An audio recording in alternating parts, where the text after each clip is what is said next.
Bien, bonsoir à toutes et tous. Qui d'entre nous n'a pas déjà expérimenté cette situation ? Nos adversaires semblent n'avoir besoin que de quelques mots pour asséner et expliquer ce qu'ils veulent faire. Souvent, ça nous met en rage. Et alors, quand on veut leur répondre, on essaye de démonter les fondements de leur raisonnement, on essaye de présenter nos propres alternatives en les argumentant point par point. Et quand on a fait ça, on a perdu la moitié de notre public. 2022, c'est l'année où on fête le 50e anniversaire du rapport Meadows. Il en sera question après moi précisément.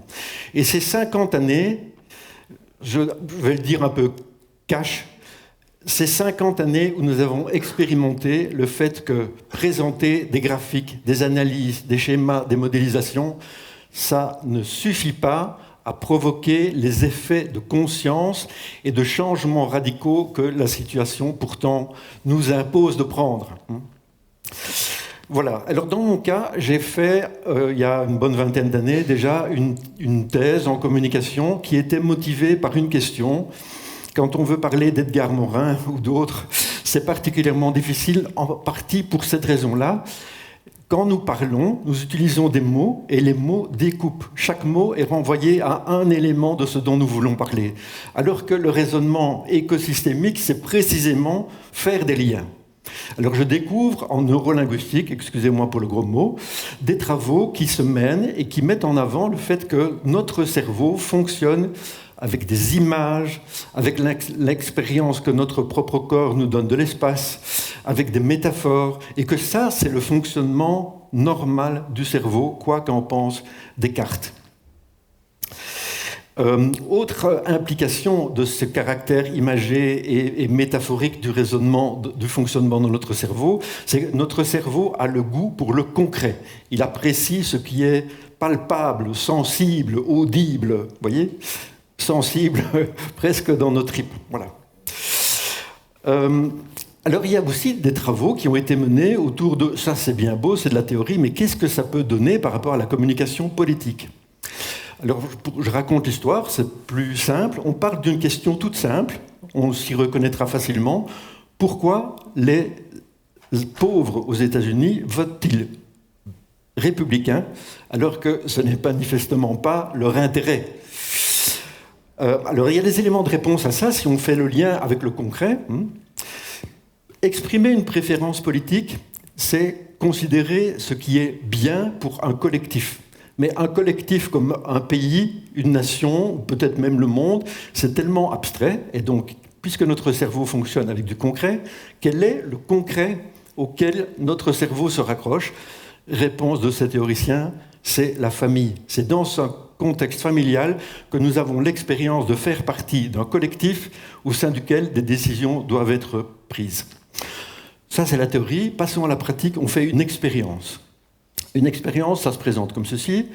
On prend des individus, on leur pose une question. Voilà, vous êtes des adultes responsables d'un petit bébé. Il pleure. Vous êtes allés voir plusieurs fois. Il n'y a rien d'anormal. Simplement, le bébé pleure. Qu'est-ce que vous faites ? Option A, vous le sortez de son lit, vous le prenez dans vos bras, vous lui parlez calmement, vous vous apaisez vous-même de manière à transmettre votre état apaisé au bébé, vous le consolez, vous le bercez, et quand le bébé est calmé, vous le remettez dans son berceau. Option B, vous considérez que le bébé, il a à apprendre à se gérer tout seul, et donc il pleure et il doit se rendormir tout seul. Alors je vous laisse vous-même, en votre fort intérieur, choisir quelle est l'option qui aurait vos préférences. Mais une fois qu'on a fait ça, ce que l'on a fait, c'est on a réactivé dans le cerveau des personnes le système de valeurs qui préside aux choix qu'ils doivent mener lorsqu'ils ont la responsabilité de bébé. Quand on a fait ça, on leur pose des questions spécifiquement politiques. Leurs préférences en termes d'environnement, en termes socio-économiques, en termes de politique sociale, culturelle, etc. Qu'est-ce que ça donne ? Les personnes qui ont choisi le modèle du père strict, le père autoritaire, la méthode qui consiste à laisser pleurer le môme, ils optent pour les options qui font partie du programme républicain. Les personnes qui ont pris le bébé dans les bras, qui ont été empathiques et bienveillants vis-à-vis de lui, ils choisissent les options du camp démocrate. Et ça se vérifie à 80%. Alors, c'est particulièrement interpellant. On a des spécialistes en marketing politique qui essaient de nous faire des graphiques sophistiqués avec quels sont les bons indicateurs qui nous permettent de prédire quels sont les choix politiques des uns et des autres. Réponse, ce qui préside aux choix politiques des personnes, c'est leur système de valeurs. En l'occurrence, les valeurs qui servent à guider l'éducation des enfants. Alors, si nous prenons au sérieux tout ce que je viens de dire, c'est particulièrement interpellant pour la communication politique et pour parler des enjeux environnementaux et de biodiversité. Et pourtant, nous sommes tellement sûrs d'avoir raison et nous aimons bien d'expliquer que nous avons raison et pourquoi, voyez ? Et pourtant, comme je le disais tout à l'heure, 50 ans de rapport Meadows montrent que ça n'a pas l'efficacité que nous recherchons.